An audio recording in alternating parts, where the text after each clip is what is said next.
As we mentioned yesterday here, Boston has already started setting up tents outside homeless shelters in the city to serve as makeshift clinics to test and quarantine those showing signs of coronavirus. With limited access to hygiene products and running water, the city's homeless are especially vulnerable, and in shelters, some of which house hundreds of people at a time, the ability to social distance is the ultimate challenge. The Pine Street Inn, New England's largest shelter with room for more than 600, is working hard to protect its guests. President and Executive Director Lyndia Downey joins me via Skype. Lyndia, it's great to see you, as always.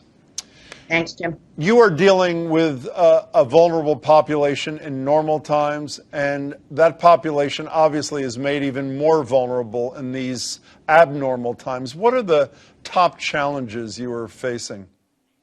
Well, I think the very first challenge is that many of our guests have pre-existing medical conditions. They're older, and so they're highly vulnerable to the most devastating form of this virus. And at the moment, it's hard for large shelters to do adequate social distancing. And we are working very closely with our great partners, Healthcare for the Homeless, with the City of Boston to both screen, then test, and then quarantine people. But we are still working with the city and the state to find quarantine sites because, unlike everyone else who can self-quarantine, the people that we work with cannot.